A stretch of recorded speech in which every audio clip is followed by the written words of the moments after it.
Next heading है bar magnet. आपको क्या करना है, एक बार मैग्नेट कंसीडर करना है। हमने यहाँ पर एक बार मैग्नेट कंसीडर कर लिया। हम एक एक्टिविटी कर रहे हैं। इस एक्टिविटी के अंदर हम क्या करेंगे कि जो बार मैग्नेट होगा उसके ऊपर ग्लास शीट रखेंगे और ग्लास शीट के ऊपर आयरन फिलिंग्स को स्प्रिंकल कर देंगे।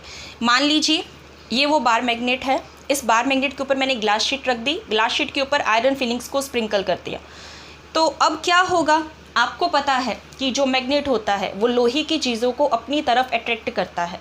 तो ये आयरन की फिलिंग्स जो है ये खुद को एक पैटर्न में अरेंज कर लेंगी। जो पैटर्न हमें देखने को मिला वो पैटर्न कुछ इस तरीके से था। ये पैटर्न हमें मिला। इस पैटर्न को देखकर मैं ये कह सकती हूँ कि 2 पॉइंट ऐसे हैं जहाँ पर अट्रैक्शन मैक्सिमम है। ये वो पॉइंट है और ये वो पॉइंट है। ये 2 पॉइंट ऐसे हैं जहाँ पर अट्रैक्शन मैक्सिमम है। इन दोनों पॉइंट्स को मैंने पोल का नाम दे दिया। ये दोनों पॉइंट्स को मैं क्या कहूँगी, पोल कहूँगी। तो पोल क्या हुआ, जहाँ पर अट्रैक्शन मैक्सिमम है। अब 2 पोल हमारे पास हैं। इन दोनों पोल का हमने नाम क्या रखा, नॉर्थ पोल और साउथ पोल। तो मैग्नेट्स के 2 पोल होते हैं, एक नॉर्थ पोल होता है और दूसरा साउथ पोल होता है। नेक्स्ट है सम बेसिक्स ऑफ मैग्नेटिज्म। अब हम मैग्नेटिज्म के कुछ बेसिक्स के बारे में जानते हैं। फर्स्ट पॉइंट है every magnet attract small PCs of magnetic substances. Magnet जो होता है वो क्या करता है, वो मैग्नेटिक सब्सटेंसेस के कुछ पीसीज को अट्रैक्ट करता है। मैग्नेट जो होता है वो कुछ चीज़ों को अपनी तरफ अट्रैक्ट करता है, जैसे कि आयरन हो गया, स्टील हो गया, कोबाल्ट हो गया, निकेल हो गया। तो इनके पीसेस को अपनी तरफ अट्रैक्ट करता है, अट्रैक्शन की प्रॉपर्टी को दिखाता है। सेकंड पॉइंट है freely suspended magnet comes to rest in north south direction. आप एक मैग्नेट लीजिए, उस मैग्नेट को आप फ्रीली सस्पेंड कर दीजिए, फ्रीली उसको हैंग कर दीजिए। आप उसको चाहे जिस भी डायरेक्शन में हैंग करें, वो एक पर्टिकुलर डायरेक्शन ही दिखाएगा। मान लीजिए ये मैग्नेट है, आपने इसको फ्रीली सस्पेंड कर दिया, तो ये जो मैग्नेट है अगर जो ये डायरेक्शन है ऊपर वाली ये नॉर्थ डायरेक्शन है और नीचे वाली साउथ डायरेक्शन है, तो ये मैग्नेट खुद को इस तरीके से अरेंज कर लेगा। ये एक फ्रीली सस्पेंडेड मैग्नेट है। अभी ये फ्री नहीं है, अभी इस मैग्नेट को मैंने अपने हाथ से पकड़ा हुआ है, तो मैंने इस पर फोर्स लगाया हुआ है।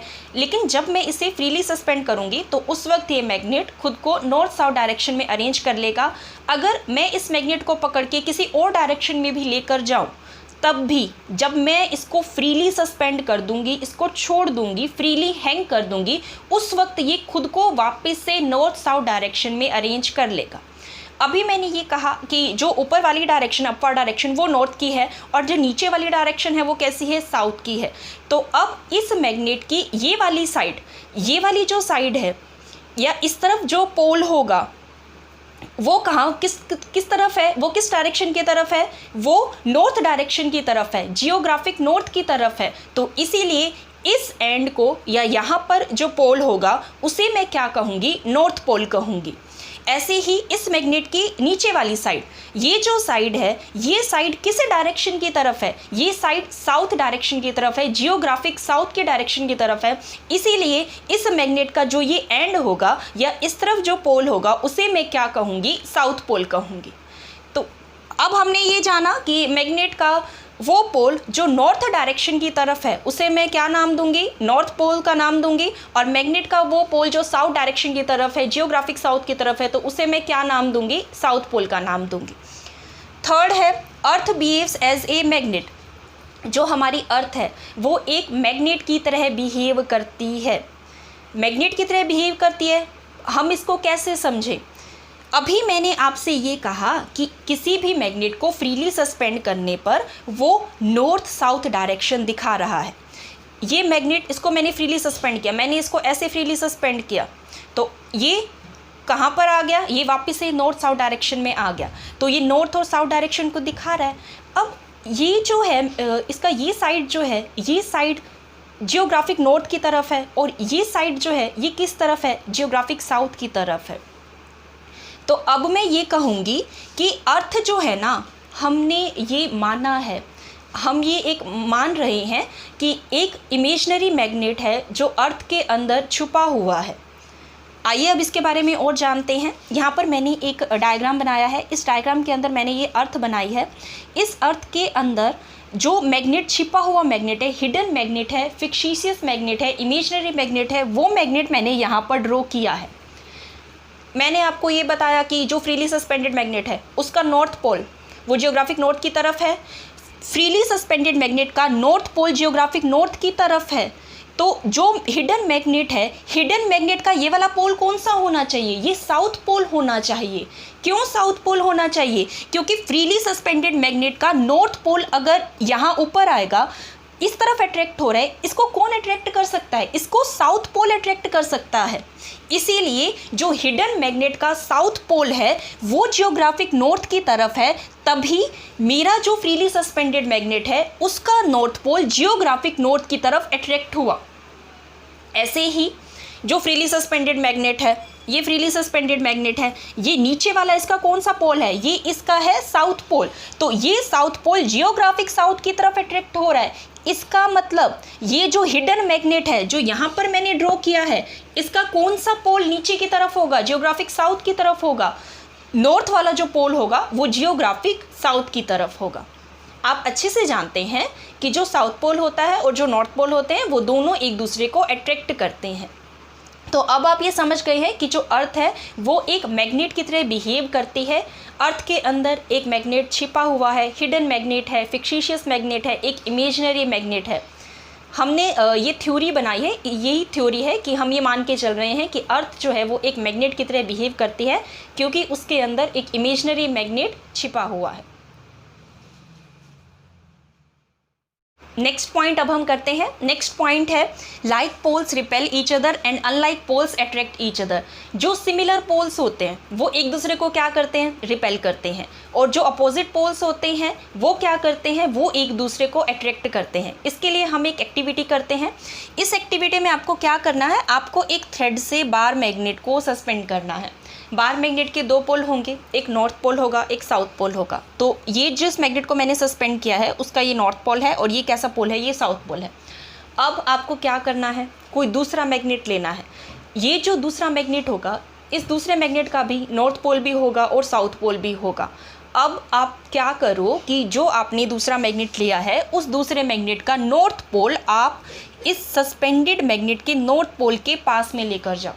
आप देखेंगे कि क्या हो रहा है। आप देखेंगे कि ये दोनों नॉर्थ पोल एक दूसरे को रिपेल करेंगे, आपको रिपल्शन देखने को मिलेगा। ऐसे ही आप क्या करें? ऐसे ही आप इस मैग्नेट का जो नॉर्थ पोल है वो सस्पेंडेड मैग्नेट के साउथ पोल के पास लेकर जाएं। तब आप ये देखेंगे कि जो ये साउथ पोल है और जो ये नॉर्थ पोल है तो वो दोनों एक दूसरे को अट्रैक्ट कर रहे हैं। इसी से ही हम कह सकते हैं कि जो लाइक पोल्स होते हैं वो क्या करते हैं? रिपेल करते हैं। और अपोजिट पोल्स जो होते हैं वो क्या करते हैं? एक दूसरे को अट्रैक्ट करते हैं। फिफ्थ पॉइंट है Coulomb's law of magnetic force. अब हमें ये देखना है कि Coulomb's law of magnetic force क्या कहता है। Coulomb's law of electric force जो होता है वो आप जानते हैं कि क्या होता है। क्या लिखते हैं हम लिखते हैं F जो होता है वो इक्वल होता है K(Q1 Q2) डिवाइडेड बाई में R²। तो अब हम बात कर रहे हैं Coulomb's law of magnetic force की। इसमें आप क्या लिखोगे? इसमें आप लिखोगे F proportional M1 M2 divided by R²। M1 क्या है और M2 क्या है? M1 M2 है पोल स्ट्रेंथ। आप क्या कर रहे हो? दो मैग्नेट हैं, एक मैग्नेट का तो आपने नॉर्थ पोल लिया है, दूसरे मैग्नेट का आपने साउथ पोल लिया है। आप उन दोनों पोल्स को एक दूसरे के पास में ला रहे हो। तो मैग्नेट का जो नॉर्थ पोल है उसकी जो पोल स्ट्रेंथ है वो कितनी है? M1। दूसरे मैग्नेट का जो साउथ पोल आपने लिया है उसकी जो पोल स्ट्रेंथ है वो कितनी है? M2 है। R क्या है? R है दोनों पोल्स के बीच में डिस्टेंस। आपको पता है ये नॉर्थ और साउथ पोल जो हैं वो क्या करेंगे? वो दोनों एक दूसरे को अट्रैक्ट करेंगे। तो अट्रैक्शन होगा, मींस अट्रैक्शन का फोर्स होगा। तो ये जो फोर्स ऑफ अट्रैक्शन है, ये फोर्स ऑफ अट्रैक्शन को मैंने यहाँ पर किससे दिखाया है? F से दिखाया है।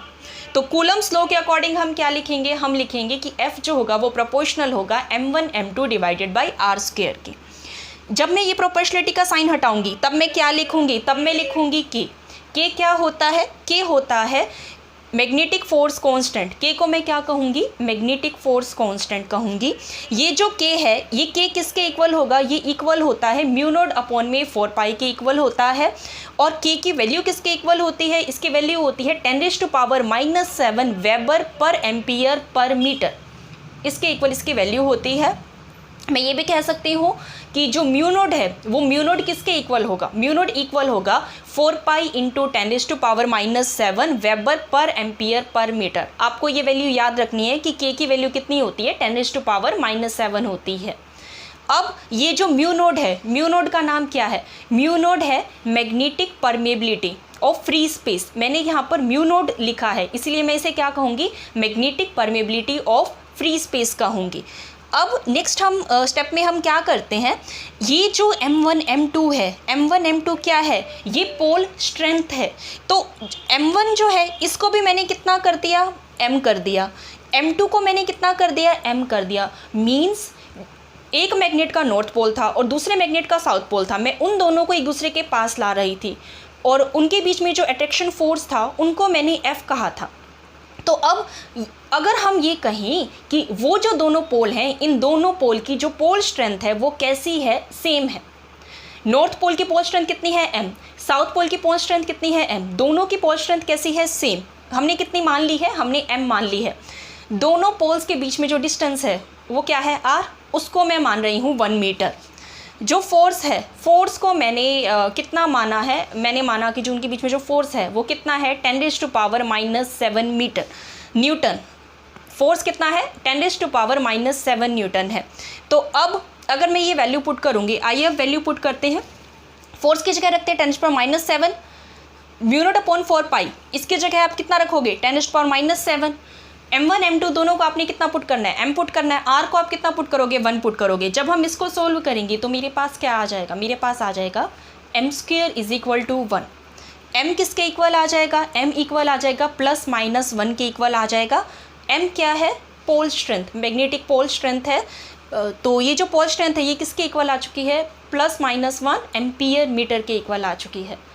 तो आप इसको कैसे डिफाइन करेंगे, अब मैं आपसे कहूँ कि आपने 1 एम्पियर मीटर को डिफाइन करना है। अब हम 1 एम्पियर मीटर को डिफाइन करते हैं। Strength of magnetic pole is said to be 1 ampere metre if it attract an equal and opposite pole when placed in vacuum at a distance of 1 metre from it with a force of 10⁻⁻7 newton. अब हम next point देखते हैं। Next point है magnetic poles always exist in pair. Magnet जो होता है उसके 2 पोल होते हैं, एक नॉर्थ पोल होता है और एक साउथ पोल होता है। कभी भी मैग्नेट जो है उसके ऐसा नहीं होगा कि आप ये सोचो कि आपके पास एक मैग्नेट है और उस मैग्नेट का आपको सिर्फ एक ही पोल मिल जाए भी, मैग्नेट का या तो आपको सिर्फ नॉर्थ पोल मिल जाए या मैग्नेट का साउथ पोल मिल जाए, ऐसा नहीं होता। मैग्नेटिक मोनोपोल कभी एग्जिस्ट नहीं करते। मैग्नेट हमेशा ही 2 पोल्स में एग्जिस्ट करेगा, उसके 2 पोल होंगे, एक नॉर्थ पोल होगा और एक साउथ पोल होगा। ये जो दोनों पोल होते हैं ये इक्वल स्ट्रेंथ के होते हैं। इनकी स्ट्रेंथ कैसी होती है, इक्वल होती है। हम एक कोशिश करते हैं, मान लीजिए आपने क्या किया, आपके पास एक मैग्नेट है तो उस मैग्नेट को आपने 2 हिस्से कर दिए उसके, तो ये जो दोनों हिस्से आपको मिलेंगे, इन दोनों पार्ट्स के भी, इन दोनों स्मॉल मैग्नेट्स के भी आपको नॉर्थ और साउथ पोल दोनों मिलेंगे। फर्स्ट मैग्नेट जो होगा उसका भी नॉर्थ और साउथ दोनों होंगे, सेकंड मैग्नेट जो होगा उसके भी नॉर्थ और साउथ दोनों होंगे। मैंने यहाँ पर क्या दिखाया, यहाँ पर मैंने एक मैग्नेट दिखाया है। इस मैग्नेट का ये एंड A है, ये एंड क्या है, B है, ये साउथ पोल, ये नॉर्थ पोल। इस मैग्नेट को मैंने यहाँ से काटा और यहाँ से काटा, तो अब मुझे 3 मैग्नेट मिले। अब ये जो 3 मैग्नेट्स मिले, ये फर्स्ट मैग्नेट, इसका ये नॉर्थ पोल है, ये साउथ पोल है। सेकंड मैग्नेट, इसका ये साउथ पोल है, ये नॉर्थ पोल है। थर्ड मैग्नेट, इसका ये साउथ पोल है और ये नॉर्थ पोल है। तो आप देख सकते हैं कि आपको जो नए छोटे मैग्नेट्स मिले हैं वो भी मोनोपोल की तरह एग्जिस्ट नहीं कर रहे, उनके भी आपको 2-2 पोल्स मिले हैं। और ये दोनों पोल्स कैसे होंगे, ये इक्वल स्ट्रेंथ के होंगे। इनफैक्ट अगर आप इसके और टुकड़े करते जाएं तो और टुकड़े करोगे तब भी आपको क्या मिलेगा, तब भी आपको एक मॉलिक्यूल मिलेगा। जो मॉलिक्यूल होगा उस मॉलिक्यूल के भी 2 पोल्स होंगे, नॉर्थ पोल भी होगा और साउथ पोल भी होगा। इस डायग्राम में मैंने क्या दिखाया है, ये एक मैग्नेट है, इस मैग्नेट का ये साउथ पोल है, ये नॉर्थ पोल है। साउथ और नॉर्थ से लेकर मैं एक लाइन खींचूंगी तो वो क्या कहलाएगी, नॉर्थ साउथ लाइन कहलाएगी। और इसके अलोंग जो ये पूरी लाइन मैंने खींची है, इस लाइन को मैं क्या कहूँगी, एक्सियल लाइन। इसके परपेंडिकुलर जो ये लाइन मैंने ड्रॉ की है, ये लाइन को हम क्या कहेंगे, इक्वेटोरियल लाइन कहेंगे। नॉर्थ साउथ लाइन के थ्रू अगर आप एक वर्टिकल प्लेन पास करवाएं तो ये वर्टिकल प्लेन जो है इसका नाम हम क्या रखेंगे, या फिर इसको हम क्या कहेंगे, इसे हम मैग्नेटिक मेरिडियन कहेंगे। अब इसके बाद एक पॉइंट और सुनिए, जो हमारा मैग्नेट है, ये जो ए बी मैग्नेट है, ये एंड ए है, ये दूसरा एंड बी है, इसके मैंने पोल्स दिखाए। तो जो पोल्स होते हैं ना, वो हमेशा ही एंड्स से थोड़ा अंदर की तरफ होते हैं। मींस अगर ये एंड है तो इसका जो ये साउथ पोल है ये थोड़ा सा अंदर की तरफ है, यहाँ पर है। इसका जो ये नॉर्थ पोल है ये इस एंड से थोड़ा अंदर की तरफ है। जो ये मैग्नेटिक लेंथ है, ये इतनी लेंथ, ये इस मैग्नेट की जो ये ए बी लेंथ है उसका कितना होता है, 6/7 होता है। अप्रोक्सीमेटली कितना होता है, 6/7 होता है। ये जो लेंथ होगी ये इस पूरी लेंथ का कितना होता है, 6/7 होता है। नेक्स्ट देखते हैं, 7th पॉइंट है इंडक्टिव प्रॉपर्टी। इंडक्टिव प्रॉपर्टी में आप क्या पढ़ेंगे और इसको कैसे समझेंगे। मान लीजिए आपके पास क्या है, एक मैग्नेट है, ये एक मैग्नेट है। इस मैग्नेट के पास आपने आयरन का पीस रख दिया, तो आप क्या देखेंगे कि थोड़ी देर बाद इस आयरन के पीस में मैग्नेटिज्म आ जाएगा, ये भी एक मैग्नेट की तरह बिहेव करने लगेगा। नेक्स्ट पॉइंट देखते हैं, 8th point, repulsion is the sure test of magnetism. जो रिपल्शन है वो मैग्नेटिज्म का एक श्योर टेस्ट है। कैसे समझे इसको, क्या करें इसके लिए हम एक एक्टिविटी करते हैं। मान लीजिए कि आपको एक आयरन पीस दिया गया है, आपके पास दो चीज़ें हैं, आपके पास एक है आयरन पीस और दूसरा आपके पास क्या है, एक मैग्नेट है। तो ये आयरन पीस है और ये मैग्नेट है, दोनों एक जैसे दिखते हैं। अब दोनों एक जैसे दिखते हैं, मुझे तो पता है कि ये आयरन पीस है और ये मैग्नेट है। अब मैं ये दोनों चीज़ें आपको दे दूं और आपसे ये कहूं कि मुझे ये बताओ कि इनमें से कौन सा आयरन पीस है और कौन सा मैग्नेट है, तब आप इसको कैसे बताएंगे। इसके लिए आप क्या करें, इसके लिए आप एक कोई तीसरी चीज़ हम लेते हैं। ये क्या है, ये एक हमने बार मैग्नेट लिया है। तो ये जो बार मैग्नेट है इसका ये नॉर्थ पोल है और ये कैसा है, साउथ पोल है। अब आप खुद सोच सकते हैं, मुझे नहीं पता कि इन दोनों में से कौन सा मैग्नेट है और कौन सा आयरन का पीस है। तो मैंने एक बार मैग्नेट लिया है, एक दूसरा बार मैग्नेट लिया है। तो इस बार मैग्नेट को जब मैं लोहे के पीस के पास लेके जाऊंगी, ये क्या है, आयरन का पीस है। तो आपको नहीं पता लेकिन मुझे पता है कि ये आयरन का पीस है। तो जब मैं इस बार मैग्नेट को इस आयरन के पीस के पास लेकर जाऊंगी तो क्या होगा, चाहे मैं इस एंड पर रखूं, चाहे यहाँ रखूं, चाहे कहीं भी रखूं इसको, तो क्या होगा, ये अट्रैक्शन शो करेगा। आप टच करवाएं या इसके दूर से भी आप देख सकते हैं कि ये क्या करेगा, ये अट्रैक्शन शो करेगा। हर जगह से क्या मिलेगा, अट्रैक्शन मिलेगा। अब मैं जो गिवन मैग्नेट है उसको लेती हूँ, तो बार मैग्नेट को मैं इसके पास लेकर आती हूँ, तो क्या होगा, अगर मान लो ये कैसा पोल है, या फिर आप ये समझिए कि एक पोल के साथ तो क्या दिखाएगा, ये अट्रैक्शन, दूसरे पोल के साथ क्या दिखाएगा, रिपल्शन। तो इस तरीके से हम पहचान जाएंगे कि कौन सा आयरन का पीस है और कौन सा मैग्नेट है। तभी हमने कहा है कि repulsion is the sure test of magnetism. Magnet को डिस्ट्रॉय या फिर क्रिएट नहीं किया जा सकता। मटेरियल के अंदर जो मैग्नेटिज्म है हम उसे डिस्ट्रॉय कर सकते हैं और किसी मटेरियल के अंदर मैग्नेटिज्म को हम ला भी सकते हैं। आपके पास एक मटेरियल है, उस मटेरियल के अंदर मैग्नेटिज्म है, आप उस मटेरियल को क्या करिए, एक भट्टी के अंदर रख दीजिए। भट्टी से उसको क्या मिलेगी, हीट मिलेगी। उस हीट की वजह से मटेरियल के अंदर का मैग्नेटिज्म डिस्ट्रॉय हो जाएगा। आप देखेंगे कि मैग्नेटिज्म डिस्ट्रॉय हो चुका है और अब वो मटेरियल जो है वो मैग्नेट की तरह बिहेव नहीं कर रहा। अब हम क्रिएट करना चाहते हैं, तो क्रिएट करने के लिए क्या करेंगे, आप उस मटेरियल को एक कॉइल के अंदर रख दीजिए। मैंने एक कॉइल कंसीडर की है, उस कॉइल में मैंने इलेक्ट्रिक करंट पास कर दिया, तो और उसी कॉइल के अंदर ही मैंने मटेरियल को रखा है। थोड़ी देर बाद मैं देखूंगी कि ये जो मटेरियल है इसमें मैग्नेटिज्म आ चुका है, उसमें मैग्नेटिज्म क्रिएट हो चुका है। और दूसरा क्या तरीका है, आप मटेरियल को किसी मैग्नेट के पास में रख दीजिए, आप देखेंगे कि उस मटेरियल के अंदर भी मैग्नेटिज्म आ जाएगा, वो मटेरियल जो है वो मैग्नेट की तरह बिहेव करने लगेगा। नेक्स्ट हेडिंग है मैग्नेटिक फील्ड लाइंस।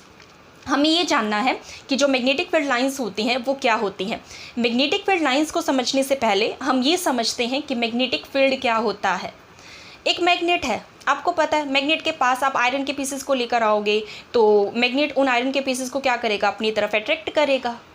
तो मैग्नेट के अराउंड का वो स्पेस जहाँ तक अट्रैक्शन या रिपल्शन को हम फील कर सकते हैं, वो स्पेस क्या कहलाएगा, वो स्पेस मैग्नेटिक फील्ड कहलाएगा।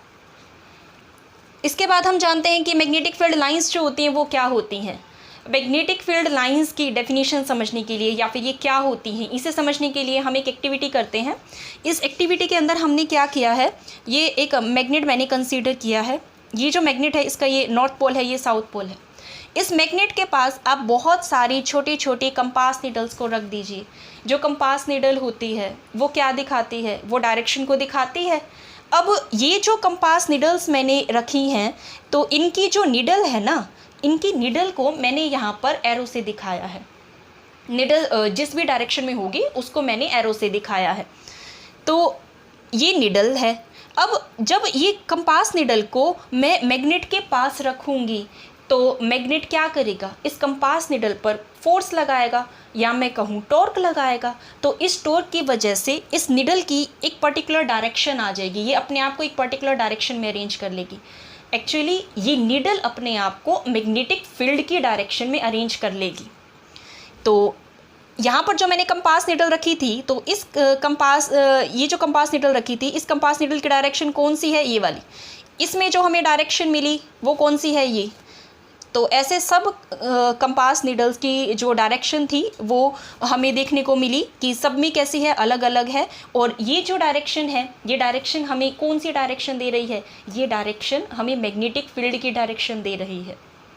तो अब मैग्नेटिक फील्ड लाइंस फिर क्या हुई, आप क्या करिए कि ये जो डायरेक्शन आपको मिली है, ये जितने भी एरो मैंने बनाए हैं, इन एरो को आप ज्वाइन कर दीजिए। इन एरो से एक लाइन खींची जाएगी, उस लाइन को मैं क्या कहूँगी, मैग्नेटिक फील्ड लाइन कहूँगी। जो ये मैग्नेटिक फील्ड लाइन है ये एक इमेजिनरी लाइन है। ये एक इमेजिनरी लाइन है जो हमें क्या बताती है, मैग्नेटिक फील्ड की डायरेक्शन बताती है। Magnetic field lines is an imaginary curve. ये एक इमेजिनरी कर्व है, यहाँ से एक कर्व खींचा जाएगा, जैसे मैंने यहाँ पर ये कर्व्स बनाए हैं। तो इमेजिनरी कर्व है, द टेंजेंट टू विच, इस कर्व के ऊपर जब आप टेंजेंट ड्रॉ करोगे तो वो आपको क्या बताएगी, tangent to which at any point gives us the direction of magnetic field B at that point. Curve के ऊपर जब आप टेंजेंट ड्रॉ करोगे तो वो टेंजेंट जो होगी वो आपको मैग्नेटिक फील्ड की डायरेक्शन बताएगी। तो अब आप समझ गए हैं कि नॉर्थ और साउथ पोल जो मैंने ये दो दिखाए थे, तो इन पोल्स के अराउंड जो मैग्नेटिक फील्ड लाइंस होंगी वो किस तरीके की हम ड्रॉ करेंगे। इस मैग्नेट के अराउंड जो मैग्नेटिक फील्ड लाइंस होंगी वो कुछ इस तरीके की होंगी। मैंने आपको एक एक्टिविटी करवाई थी, जिस एक्टिविटी में मैंने आपसे ये कहा था कि बार मैग्नेट लीजिए, उस बार मैग्नेट के ऊपर ग्लास शीट रखिए, उसके ऊपर आयरन फिलिंग्स को स्प्रिंकल कर दीजिए। तो आयरन फिलिंग्स ने अपने आप को एक पैटर्न में अरेंज किया था। तो वो जो पैटर्न वहाँ पर आया था, वो पैटर्न ऐसा ही पैटर्न वहाँ पर आया था। वो पैटर्न हमें क्या दिखा रहा था, वो हमें मैग्नेटिक फील्ड लाइंस दिखा रहा था, जो कि मैंने यहाँ पर दिखाई हैं। मैग्नेटिक फील्ड लाइंस जो होती हैं ये नॉर्थ पोल से ओरिजिनेट होती हैं और साउथ पोल पर एंड हो जाती हैं। ये नॉर्थ पोल से ओरिजिनेट होंगी और साउथ पोल पर एंड हो जाएंगी। मैग्नेटिक फील्ड लाइंस जो होती हैं वो एक कॉन्टीन्यूअस कर्व होता है। ऐसा नहीं होता कि वो नॉर्थ से ओरिजिनेट हो रही हैं और साउथ पे एंड हो रही है। एक्चुअली में आप देख सकते हैं कि नॉर्थ से निकलती हुई दिखाई देंगी और साउथ की तरफ अंदर जाती हुई दिखाई दे रही हैं, मगर यहाँ पर आने के बाद ये ख़त्म नहीं हो गई। ये देखिए, ये इस मैग्नेट के अंदर से जा रही हैं। तो ये एक कॉन्टीन्यूअस कर्व होती हैं। मैग्नेटिक फील्ड लाइंस कैसी होती है, कॉन्टीन्यूअस कर्व होती हैं। अब मैं ये कह सकती हूँ कि जो मैग्नेटिक फील्ड लाइंस हैं वो बाहर से अगर मैं डायरेक्शन देखूं तो बाहर से उनकी डायरेक्शन क्या होगी, वो होगी नॉर्थ से साउथ की तरफ, और मैग्नेट के अंदर उनकी डायरेक्शन क्या होगी, साउथ से नॉर्थ की तरफ उनकी डायरेक्शन होगी।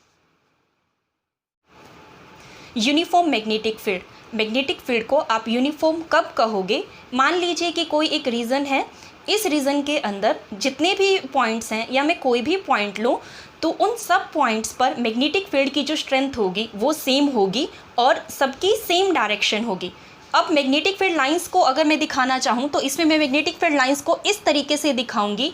इसमें जो मैग्नेटिक फील्ड लाइंस ड्रॉ की जाती हैं वो पैरेलल होती हैं और इक्विडिस्टेंट लाइंस होती हैं। अब आपसे ये कहा जाए कि आपको इनवर्ड मैग्नेटिक फील्ड को शो करना है, तो इनवर्ड मैग्नेटिक फील्ड के लिए हम ये क्रॉस का साइन लगाते हैं। ये क्रॉस का साइन जो है वो क्या बताता है, वो इनवर्ड मैग्नेटिक फील्ड को बताता है। ये मेरा प्लेन ऑफ बोर्ड है, तो इस प्लेन ऑफ बोर्ड के इनसाइड जो डायरेक्शन होगी, इनसाइड अगर मैग्नेटिक फील्ड की डायरेक्शन है, इनवर्ड है, तो उसको मैं क्रॉस से दिखाऊंगी। प्लेन ऑफ बोर्ड के आउटसाइड में, इसके आउटसाइड में जो डायरेक्शन होगी, आउटसाइड में और परपेंडिकुलर में जो डायरेक्शन होगी, तो उसको मैं किससे शो करूंगी, उसको मैं डॉट से शो करूंगी। ये तो था कि यूनिफॉर्म मैग्नेटिक फील्ड लाइंस जो हैं उसको हम ऐसे दिखाएंगे। अगर मैं कहूँ कि फील्ड कैसा है, नॉन यूनिफॉर्म मैग्नेटिक फील्ड है, उसके लिए इक्वली स्पेस्ड लाइन नहीं होती, इस तरीके से लाइंस ड्रॉ की जाएंगी। आप देख सकते हैं इन दो लाइंस के बीच में स्पेस कैसा है, कम, इन लाइंस के बीच में स्पेस थोड़ा ज़्यादा है, इनके बीच में और ज़्यादा है। मतलब ये लाइंस कैसी हैं, इक्वी डिस्टेंट लाइंस नहीं है।